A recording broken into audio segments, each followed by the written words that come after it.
دا وجه علماء وی کفر او شرک پسې دویم نمبر کې داسې ګناه چې الله رب العالمین یې نه بخي چاته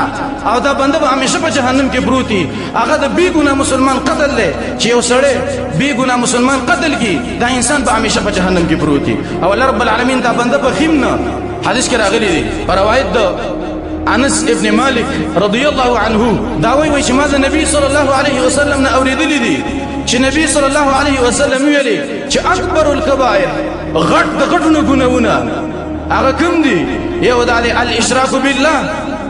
د الله سره شریک جوړول برخدار جوړول په بندګۍ کې او دویم وقتل النفس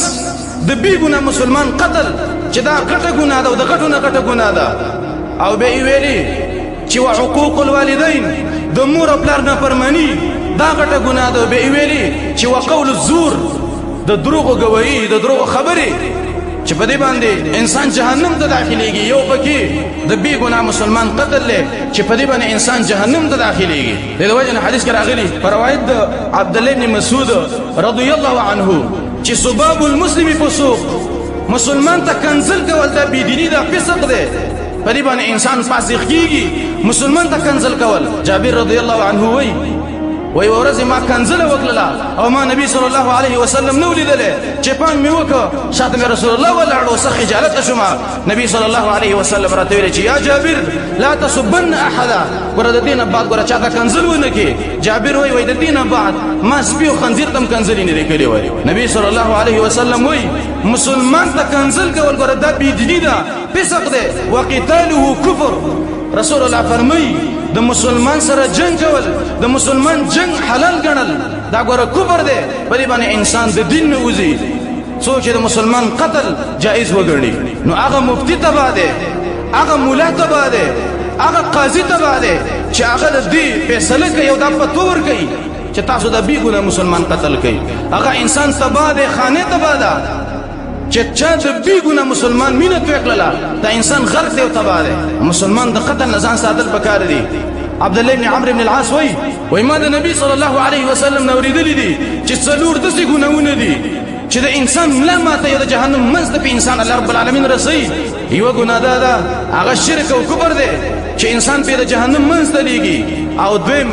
د بې ګناه مسلمان قتل دی او دریم په دروغ باندې قسم دی چې په دې باندې انسان الله رب العالمین بنده د جهنم منځ ته داخلي بل حدیث کې راغلی په روایت معاویه ابن ابي سفیان کله بهترین صحابي دی دا وایي چې ما د نبی صلی الله علیه وسلم نه اورېدلی دي چې هغه ویلي چې كل ذنب عسى الله ان يغفره وای اره ګناه چې دا الله نه دا غي امید کېدې شي چې الله رب العالمین هغه ګناه معاف کړي دو ګناونه دي چې الله رب العالمین یې نه معاف کړي الا الرجل يقتل مؤمنا متعمدا مگر هغه سړی الله رب العالمین نه بخي چې بې ګناه مسلمان او مؤمن دا قصدن قتل کی دسه سړی الله رب العالمین او دسه ګناه الله رب العالمین نه بخي او دوی ویلي چې او الرجل يموت كافرا هغه سړی الله رب العالمین نه بخي چې کافر د دې دنیا نه لاړ شي او په داسې حالت کې فزل قدن او مرګ راشي چې دا کافری داسې بنده الله رب العالمین نه بخي بل روایت کې راغلی او روایت د عبد الله ابن عباس رضی الله عنهما او دا ډېر د یری حدیث دی دا وایي چې نبی صلی الله علیه وسلم ویلي دي چې یجیء المقتول بالقاتل یوم القیامه د قیامت په ورځ به مقتول خپل قاتل دا راولي او دا به نیولي او رسول الله فرمایي چې ورأسه بيده دا سر به پلاس کې نیولې او د رګونو نه به وینه تویږي او دا براشي الله رب العالمین ته وایي چې یا ربي قتلني هذا ای زما رب ازدي فلاني بنده وجلای او به وایي چې یا ربي فيما قتلني رب زي په څه کې وجلای ما څه کړیو چې زه دې مړلم الله رب العالمین به ورته وایي چې تا ولي وجلې ده نو د ولي جواب د قیامت پر ورځ د چا سره ده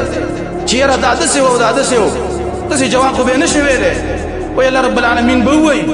چې دا ملائکه ته به حکم وکړي چې بنده ونیسي او جهنم ته راکش کړي او فی عمد ممدد قرآن کې الله وایي هغه ستنې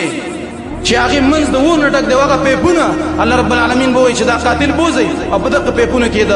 جهنم د ور په لمبو کې راځوړل کوي هغه انسان تباه دی هغه انسان غرق دی چې د بې ګناه مسلمان په قتل کې شریک شو او یا د بې ګناه مسلمان په قتل کې صرف هغه لار وښودله چې یاره پلانې مسلمان اته ورشي پسې مړې کوي صرف چې د الله رضی وښودله ته تباه شولې غرق شولې د جهنم په اور کې به الله رب العالمین سوځي بل حدیث کې راغلی په روایت د ابو هريره رضی الله عنه دا وایي چې نبی صلی الله علیه وسلم ویلي دي وای داسې زمانه به راشي قیمت ته نږدې لا یدري القاتل فيما قتل یا فی ای شیء قتل قاتل ته به دا پته نه لګي چې زه دا بې ګناه مسلمان وژنمه په څه کې وژنمه قاتل ته به د دې پته نه لګي ولا المقتول فی ای شیء قتل مقتول ته به دا پته نه لګي چې دې ظالم ما پسې ولې د اسلحه راوچته کړې ده او ما ولې وژني مقتول ته هم د دې پته نه لګي او قتلونه به کېږي بل روایت کې راغلي په روایت عبدالله بن عباس رضی الله عنهما دا وایي چې ما د نبی صلی الله علیه وسلم نه اورېدلي دي چا چې نبی مړ که نبی شهید که یا چا د مسلمانانو نیک بادشاه شهید که یا چا یو نیک مسلمان قتل که او مړی که نو فکأنما قتل الناس جمیعا د دې داسې مثال دی لکه دی چې ټول انسانان وجلي او ټول مؤمنان یې وجلي بې ګناه مسلمان قتل دومره خطرناک